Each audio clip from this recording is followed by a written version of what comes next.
விழுப்புரம் மாவட்டம் திண்டிவனத்தில் தகவல் அறிமுறை சட்டத்தின் கீழ் குடும்ப சொத்து பத்திரத்து நகல் கிடைக்க காலதாமதமான நிலையில் சிறுதலைப்பூண்டியைச் சேர்ந்த வெங்கடேசன் என்பவர் பத்திரப்பதிவுத் துறையின் மாவட்ட பதிவாளர் அலுவலக கதவுகளை பூட்டி போராட்டம் நடத்தினார். இதையடுத்து நாளை மாவட்ட பதிவாளர் பணிக்கு வந்தவுடன் பத்திர நகல்கள் கட்டாயம் வழங்கப்படும் என ஊழியர்கள் தெரிவித்த நிலையில் போராட்டத்தை கைவிட்டு புறப்பட்டார். நான் மேல்மலையூர் தாலுகாவிலிருந்து சிறுதலைப்பூண்டி கிராமத்திலிருந்து வந்திருக்கேன். திண்டிவனம் மாவட்ட பதிவு அலுவலகத்துக்கு வந்திருக்கேன். நான் ஆர்டிஐ போட்ட சம்பந்தமா என்னுடைய நகல்களை அனைத்து கோப்புகளையும் நகலா வேண்டும் கேட்டிருக்கேன். ஓராண்டு காலமா கேட்டு நகல் கொடுக்கவில்லை. நான் கவர்மெண்ட்டுக்கு பணம் கட்டணும்னு சொன்னாங்க. கட்டிய ரசீதியும் கொடுத்தேன். கொடுத்த பிறகும் எனக்கு இயல முடியாதுன்னு சொல்லி எனக்கு ஒரு தபால் அனுப்புறாங்க. நான் ரெஜிஸ்டர் ஆபீஸ்ல போய் கேட்கும்போது 3500 ரூபாயை எனக்கு கேட்கறாங்க. ஒரு 80 ரூபாய் செலவுல உள்ள டாக்குமெண்ட்டை 3500 ரூபாய் செலவு பண்ணி என்னை எடுக்க சொல்றாங்க. நான் எடுக்க மறுத்து விட்டேன். நான் மாவட்ட பதிவு அலுவலகத்தில் இந்த ஆவணங்களை கேட்டு உட்கார்ந்திருக்கேன். இது கொடுக்கும் வரை உட்கார்ந்து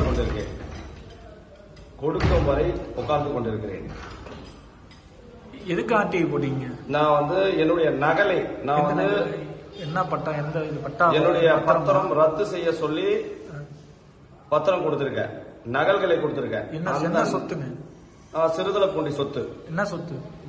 விளைநிலம், அதாவது வீட்டு மனை பட்டா. அதையும் ரத்து செய்ய சொல்லிருக்கீங்க? அது ஏன் ரத்து செய்ய சொல்லியிருக்கேன்னா போர்ஜரியா டாக்குமெண்ட் பண்ணிட்டாங்க. வேற ஒருத்தவங்க பண்ணிட்டாங்க. பணம் உள்ள பார்ட்டி வாங்கி போர்ஜரியா பண்ணிட்டாங்க. அந்த பத்திரத்தை ரத்து பண்ண சொல்லி நான் கேட்டிருந்தேன். அந்த உண்மை நகல் என்னிடம் இருந்த உண்மை நகல் தொலைந்து விட்டதனால் மறுபடியும் என்னால் எடுக்க இயல முடியவில்லை. பண வசதி இல்லை. அந்த காரணத்தினால நான் கொடுத்த மனுவை நகலா கொடுங்க, எனக்கு ஒரு ஜெராக்ஸ் கொடுத்தா நான் மனு எங்கள் இருக்குது, நான் பத்திரம் எங்கள் இருக்குது அப்படின்னு சொல்லி கேட்கிறேன். அந்த பத்திரம் சொத்தை வேற ஒருத்தவங்க யாரு சங்கர் என்பவர் போர்ஜரியா டாக்குமெண்ட் எழுதியிருக்காரு. இது கந்து வட்டியில எங்க அப்பாவை கையெழுத்து போட்டு வாங்கி போயிட்டாங்க. மேல்மலையனூரை சேர்ந்த கோவிந்தராஜ் என்பவர் தான் இந்த வேலை செஞ்சிருக்காரு. மேல்மலையனூரை சேர்ந்த கோவிந்தராஜ் பல இடங்களை கந்து வட்டியில் அவரு பத்திரம் ரெஜிஸ்டர் பண்ணி வச்சிருக்காரு. அப்பா பணம் வாங்கியிருந்தாரு. எங்க அப்பா பணம் வாங்கல.